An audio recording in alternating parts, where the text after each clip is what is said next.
Hello, my name is Mallory Jenna Robinson. Join me on A Hateful Homicide, a true crime podcast dedicated to telling the stories regarding the murders of transgender, gender non-binary, and gender diverse community members in the United States and abroad. This is A Hateful Homicide. 911, what's your emergency? Yeah. A transgender woman has been shot and killed in North Baltimore. Alpha? In the U.S., trans women of color have a life expectancy of just 35 years.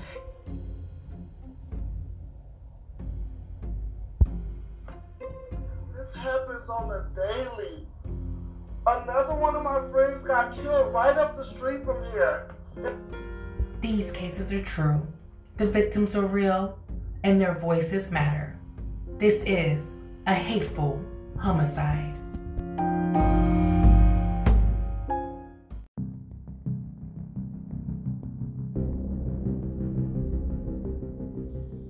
The murder of Poe Black, also known as Oliver Jackson. Thursday, May 6th, 2021, Slab City, California. You guys are on my YouTube channel. This? I do vlogs stuff, but I sit in my closet and tell stories. I don't even Yeah. I just go around the country. Yeah, I know. They asked me to come out, so. Then we have a buddy who makes vlogs and pranks, and he's pretty popular.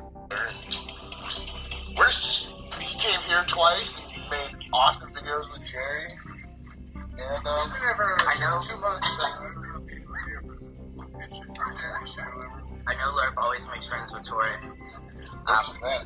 but I don't know if they'll consist to being on camera. I don't know who will or who won't. You always have to ask consent, you know. We've been told that consent's a big thing. You gotta ask. Consent's the biggest thing around here. Like, Really? people do whatever they want as long as everybody around them is consenting to what's happening.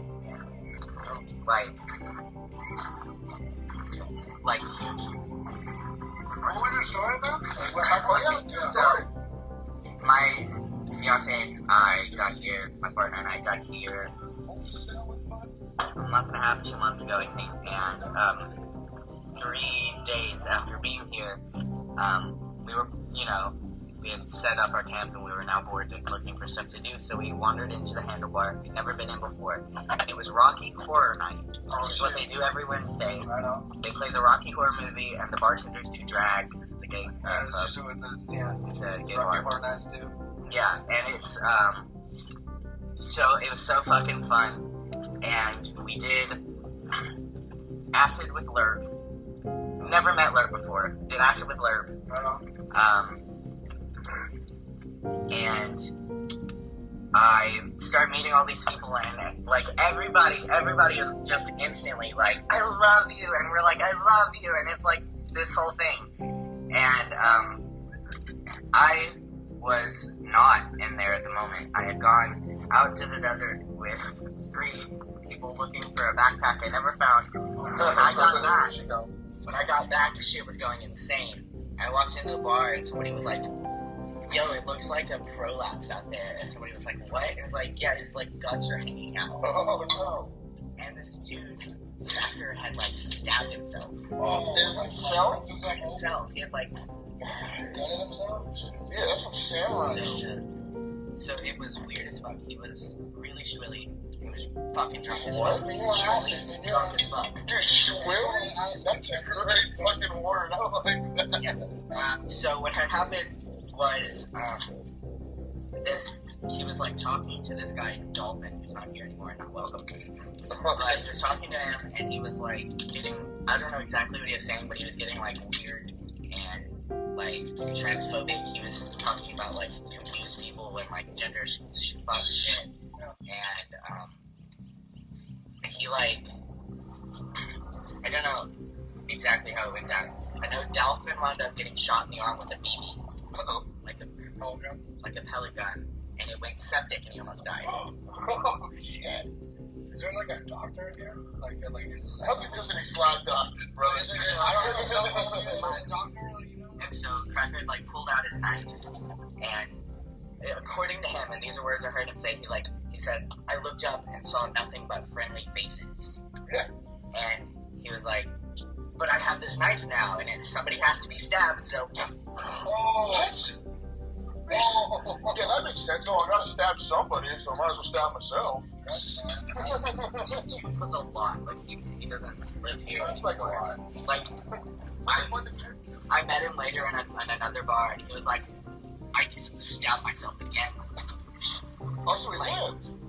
Yeah, he lived. No, he's fine. I don't like night tripping too much anymore after I had that grandma seizure. It was like... Oh, grandma seizures, I wish. Yeah. But I like day tripping. Yeah, my heart stopped good. Yeah. I was in the hospital twice. Young for that business. It's Thursday, May 6th, 2021, in Slab City, California, Imperial County as well. It's going to be where 21-year-old Indigenous two-spirited trans man, Poe Black, also known as Oliver Jackson, was residing in the campsite of the Flamingo Camp. And what you just heard was an interview with Poe between a documenter who was interested in the life and livings of residents at the Flamingo campsite. And so Poe was being interviewed in this, beautiful segment about the campsite, and he mentions his partner and his fiance. And just keep in mind, my audience, welcome, again to this episode of this campsite confusion, this campsite chaos of the series of events that unfolded just, 6 months ago. And what we have here is this beautiful, beautiful trans man who was so full of life, as you could hear. He was young, he's 21, he's, trying different things, and I've had all of these different experiences to life and love. And unfortunately, that love story could be what has led to his hateful homicide. It all started back around May 6th of 2021. It was a Thursday in Slab City. And yeah, the campsite, the trailer where Poe was residing, was disheveled. It was filled with blood, and things were very chaotic. And that was very evident to members of the campsite who knew Poe, who had known his partner Cecil, who had also known their mutual friend Knives, a Black trans woman. Cecil is identified as a Latino cisgendered man, and Knives is identified as a Black transgendered female. So again, the Flamingo campsite was a very safe, queer space in Slab City where you could come and be yourself, for yourself, with others who expressed and loved like you. And so this included relationships that were in the form of polyamorous. And right, my audience, again, if you're not familiar with that term, polyamory is, of course, is a practice of being able to just love and be with multiple partners and love together and have a baseline of communication. And you see this as very common, and it's very frequent, especially in spaces such as California. And so certainly the Flamingo campsite and others who of course practice polyamory would be part of that scene. And so all of these conversations were in place in this documentary, but also things that were happening at the Flamingo campsite. And so ultimately what you have happen is that there's blood, there's tissue. All of these things are around Poe and Cecil's campsite, and all of this chaos begins to ensue. And so one of Poe's really good friends, Tiffany, ultimately filed a missing persons report, as well as notifying Poe's family back in Nashville, Tennessee, which is where he was from, and which is where he had came from prior to his disappearance. So again, around that Monday, just a few days later, May 11th of 2021, in the Coachella Canal. Again, this is a very rural, desolate space in California. And of course, me living here now as an advocate and doing a lot of things here, I can tell you that it's pretty much desert. And so this would have been a very desolate space. And where Poe's body was found in the Coachella Canal, that was just so heartbreaking. And because of the fact that it was in May in California in a canal, the body had been so very decomposed that it was really hard to determine exactly what was the cause of death. And so once Poe's body is discovered, and it is ultimately revealed to be a hateful homicide due to the fact that homicidal violence was evident. And so Chief Deputy Robert Benavides, began to interview members of the campsite, and he wanted to understand what happened, when was the last time Poe was seen.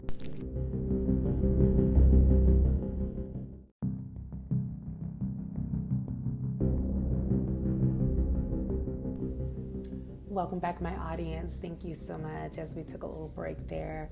So again, Detective Robert Benavides wanted to know when was the last time anyone saw Poe Black alive. And that was the thing. No one really knew. The last time anyone could recall seeing Poe was around May 6th. And this would have been the same day that the blood and other evidence at the campsite would have been discovered. And again, this evidence was discovered that evening. And so Poe was last seen, according to some eyewitnesses, that earlier that morning of May 6th. Nonetheless, again, those decomposing remains were finally discovered on May 11th of 2021 in that Coachella Canal, and it was discovered by two water workers. They were, out there doing their job when they uncovered Poe's badly, again, decomposing body out there. And this area is around Siphon 9, a little more than a mile northwest of the artistic commune East Jesus, on the north far east region in the Slab City area. So you have this backdrop of just the hot, heat, dry desert heat, this Coachella Valley Canal area, this commune arts district where Poe dealt with Black, also known as Oliver Jackson and Legion and Tommy, where his remains were ultimately discovered. And so the case officially went public on June 2nd, again of 2021, when the Sheriff's Office of Imperial County posted a public assistance request. And this was all pivotal in making sure that they had the information that was needed to be able to not only identify the remains because they were so badly decomposed, but then also make reference to the fact that Poe was murdered, that a hateful homicide had been committed upon Poe's body. Poe had been stabbed multiple times, stab wounds throughout the entire body. And that was even evident at the campsite. They knew based on the evidence at the campsite, which was overwhelming amounts of blood, which is most likely where the hateful homicide occurred, within the campsite in Poe's camper, the same camper that he had traveled from Nashville, Tennessee, just a few months earlier, just around November of 2020. And then within 6 months of being in Slab City, California, that Flamingo campsite, that Rainbow campsite, that's a home and a space for trans and LGBTQ plus queer people to feel safe and to know that that's where his life was taken and then discarded in the canal. it's really, again, my audience, one of the most heartbreaking things that, you just continue to think about. Giving you a little bit of who was Poe Black. Born in 1999. His father was a member of an Indigenous tribe, and so that is where his Indigenous heritage comes from and identity. And then also him embracing that two-spirited nature, as he did also he did begin a medical transition as well, but then also was very affirmed with being present as non-binary in certain spaces too. And so all of this is just, really interesting, because you have, his mom, you have his brother and his sister, this family unit that was formed, and this family, the Jackson family, has just been met with a series of tragedy. For starters, Poe's father had died before he was born. And so that was a trauma that Poe had to grow up and deal with. And then one of Poe's sisters also was murdered a few years ago. And so then the remaining family members was Poe, his brother, and his mother. And so Poe was in a relationship with Cecil. Again, like I mentioned, a polyamory relationship. And so this was someone that he leaned on heavily for support. And according to his friends, who Poe had known since high school, him and Cecil's relationship was very combative. There was a lot of push and pull between the two. And so, they got together in Tennessee. They moved out to California. And this was supposed to be hopefully a fresh start for the couple. This was supposed to be an opportunity for them to rebuild and restart a chance of a new life. And so that was going to be at the Flamingo campsite in Slab City, again in Imperial County. And what's really heartbreaking about this is that, it's just Poe's family. And they were supportive and affirming of Poe's identity. A little hesitant at first, but overall became very affirming of Poe. And again, always very respectful of Poe's two-spiritedness as well as Indigenous culture, but then also his trans masculinity.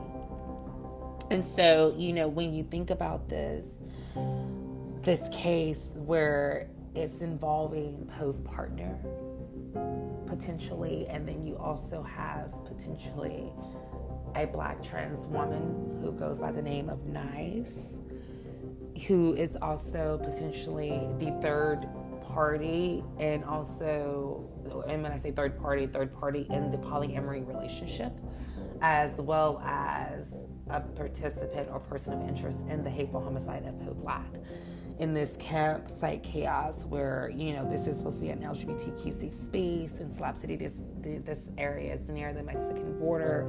And so again, to know that Poe, who left Nashville, Tennessee, the South, and to come to Slab City Canal, to this campsite that's supposed to be of inclusion and acceptance, and to be murdered, brutally stabbed multiple times, and then drugged to this Coachella Canal and dumped and discarded there, left for his skin and flesh to begin to drip and drop off of his body. These are the last graphic images that Detective Robert Benavidez had along with his team, and they want justice for Poe. And so many times what happens is that we don't talk about, and we began this this season with a case involving Diane Delia, right? If I Can't Have You. And Poe was no one's property. He wasn't Cecil's and he wasn't Knives. And whatever happened, again, we still don't know all of the details, and that's why I'm encouraging each of you, my audience, if you know anything about this case, to please reach out to Detective Robert Benavidez, as well as reach out to the Imperial County Sheriff's Department to just, leave an anonymous tip, because what we don't want is for this case to go unsolved, and what we don't want is for the potential perpetrators, the persons of interest, that being his partner Cecil, and that being Knives, both of the queer experience, both of the LGBTQ community. We have to also remember that this happens within our communities homicides, homicidal violence. And when they do, we have to talk about them. And this is a hateful homicide because we know, based on Poe's mom and Poe's brother, that he and Cecil did have domestic disturbances, and that they had issues of arguing and things getting combative, and that they were struggling for cash, and that when they were under the influence of drugs such as acid, as you heard in part 1 of this episode, when all of these things are an influence, and then you have third parties and individuals who are attracted to, you know, each other, and then someone's not getting attention. However, this potential love triangle ultimately led into this hateful homicide of Poe being murdered and discarded.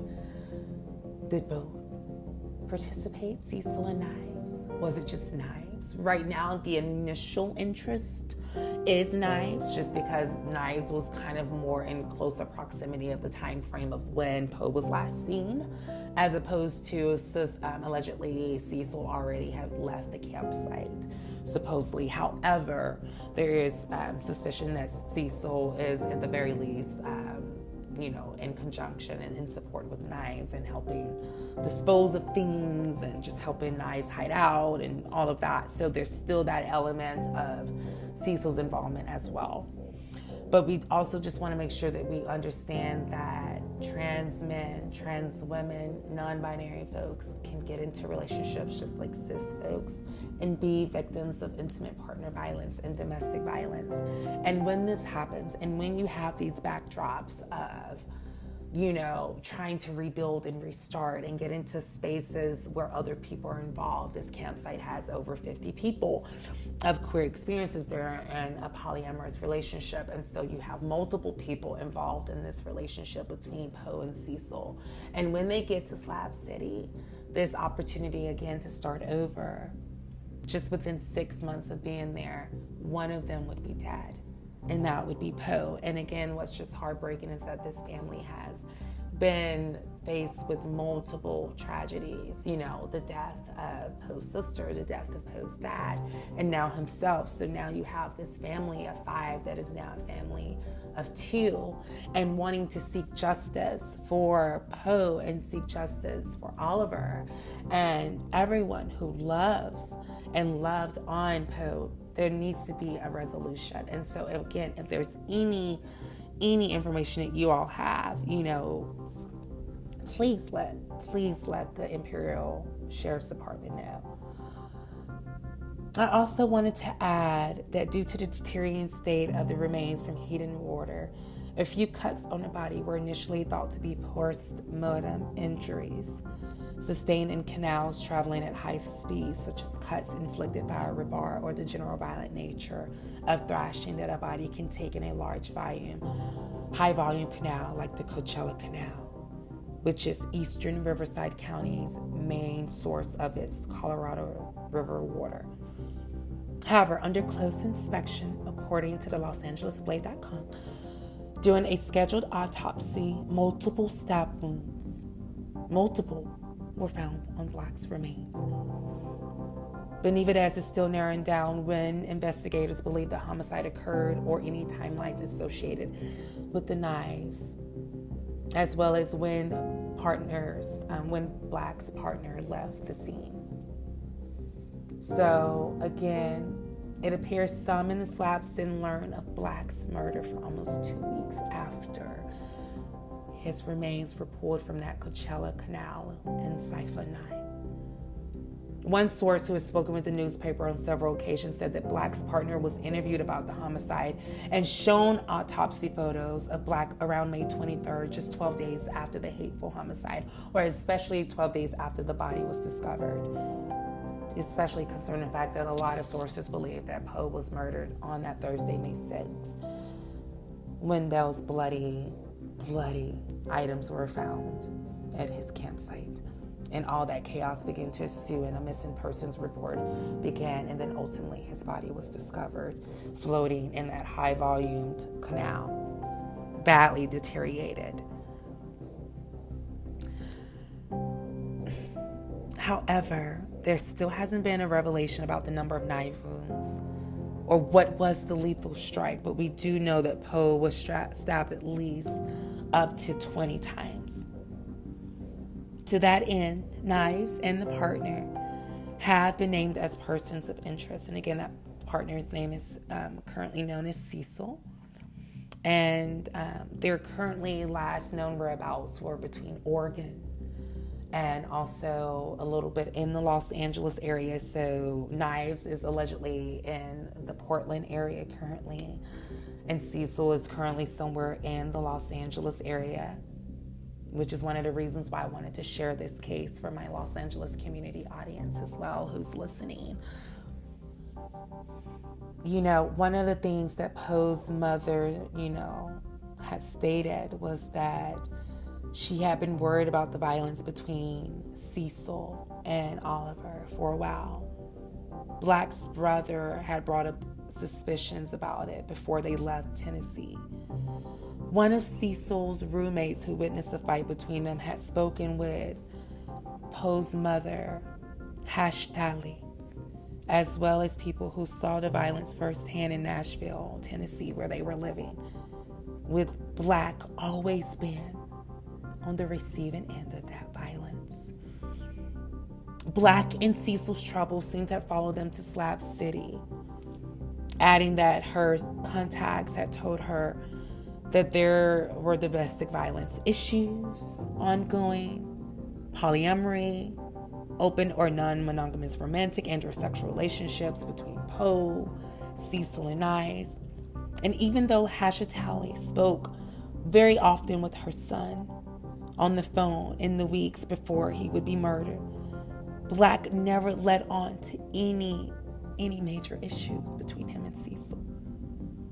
Details and instances of abuse and Slab City trouble came later.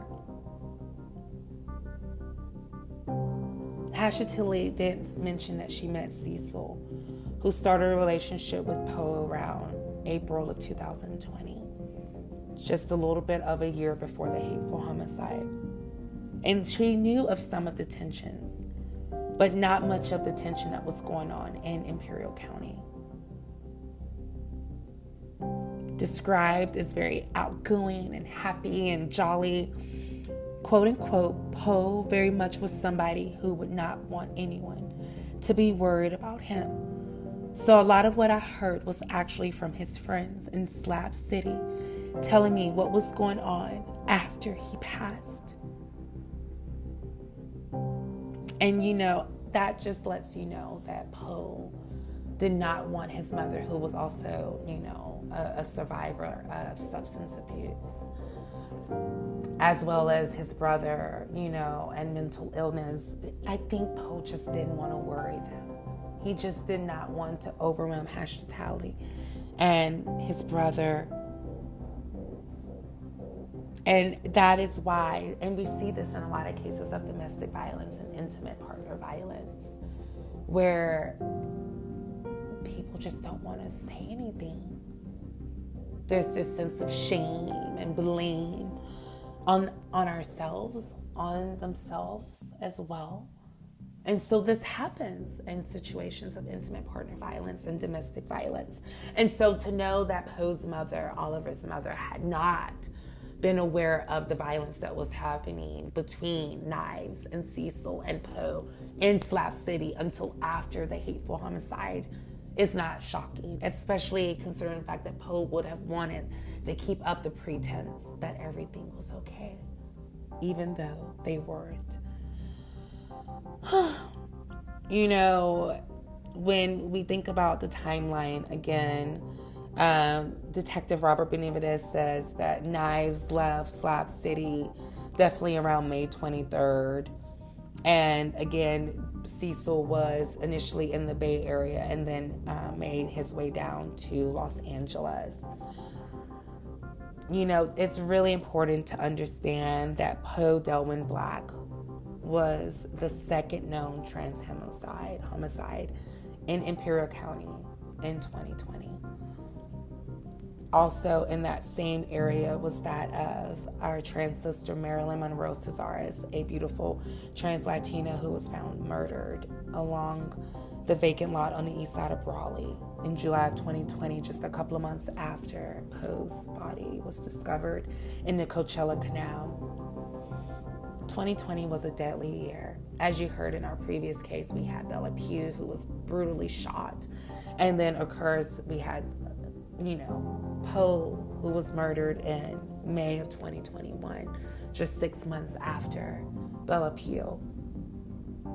And what we have to remember is that we have to continue to raise awareness and make sure that we understand that Poe was a victim. And even though, yes, he partaked acid and other drugs, and he lived his best young Indigenous two-spirit life, all 21 years, he still was not and should not have been murdered and left floating in a high voluminous water in the canal, the Coachella Canal, body stabbed multiple times,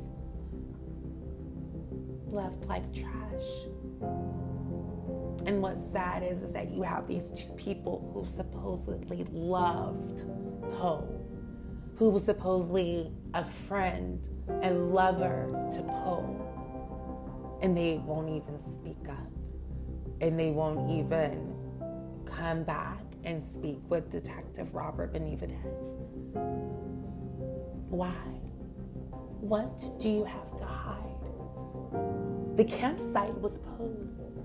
He was the one who purchased the campsite and drove all the way from Nashville, Tennessee with Cecil and met up with Knives.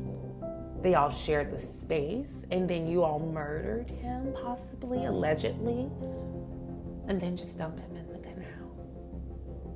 The same camper that he drove there in, so full of hope, as you heard in his interview for the Flamingo Campsite documentary, as we began the episode.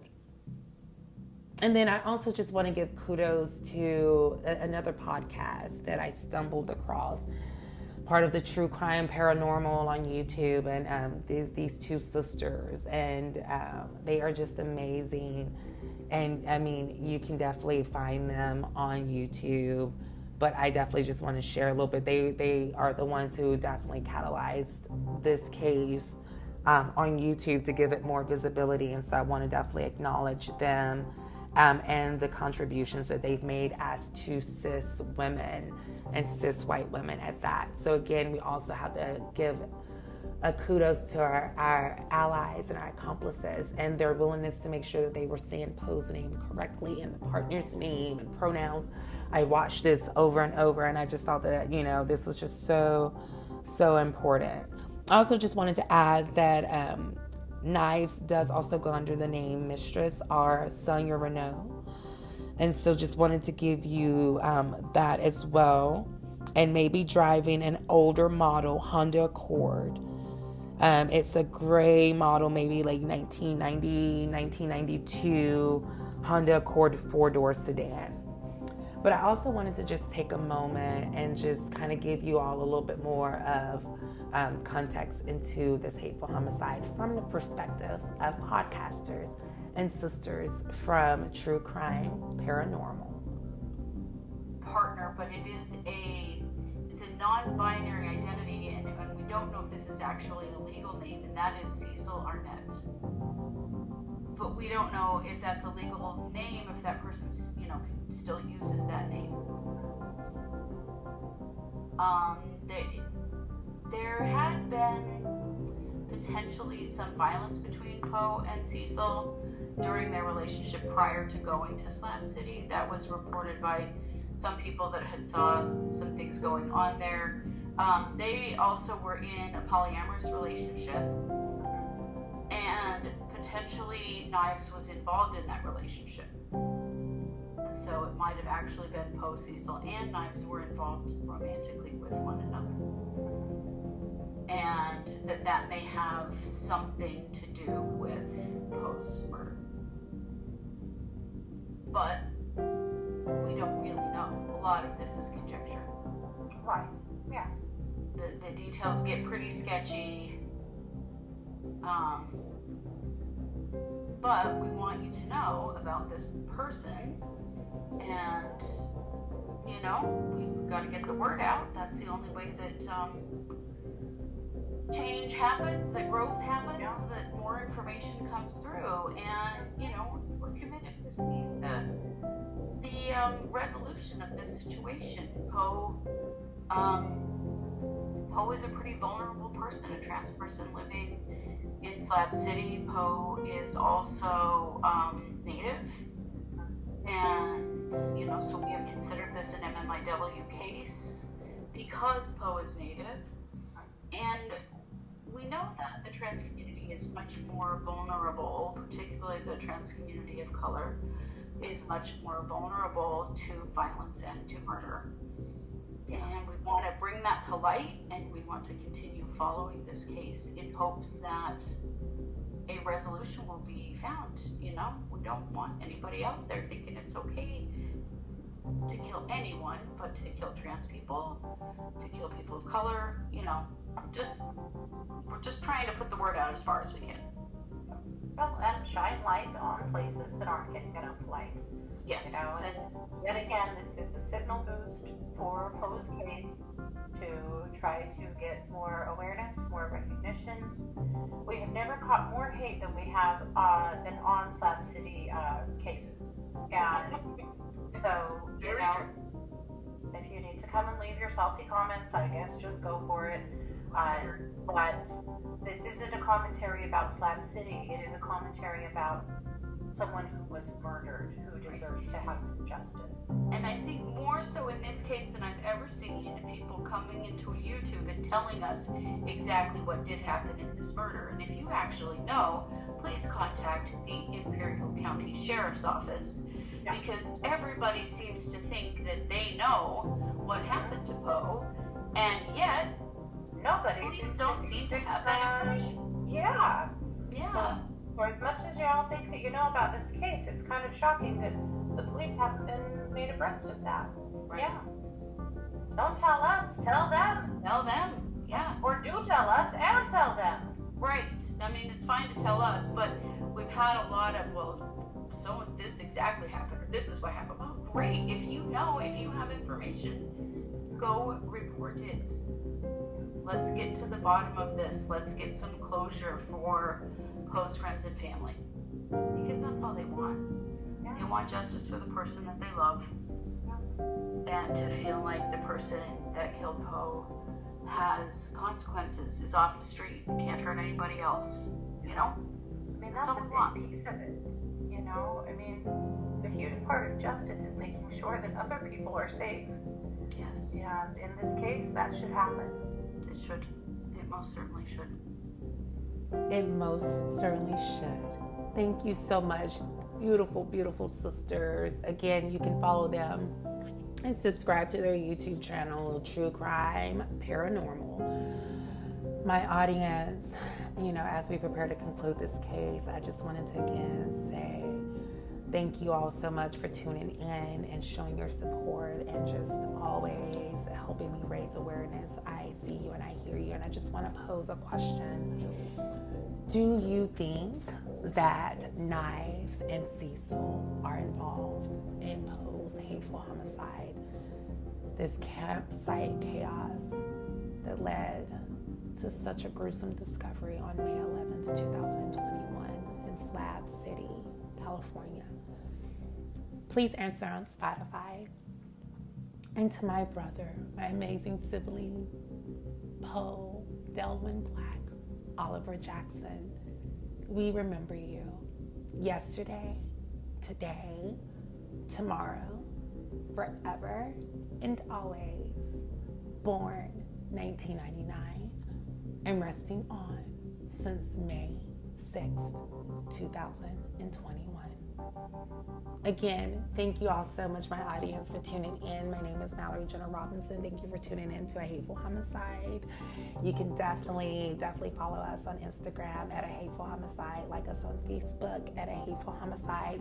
You can also follow me on Instagram at Mallory Jenna 90 and like me on Facebook at Mallory Jenna Robinson.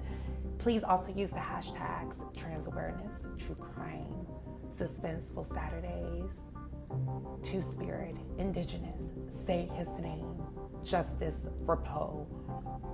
Again, please continue to raise awareness, my audience, and I just appreciate you all. Enjoy the rest of your day, and as we prepare to conclude with 2 more episodes before season 2 ends, I know, right there, but as we prepare to conclude, I just look forward to talking with you all next Saturday at 12 p.m. Pacific Standard Time. Thank you, and enjoy the rest of your day.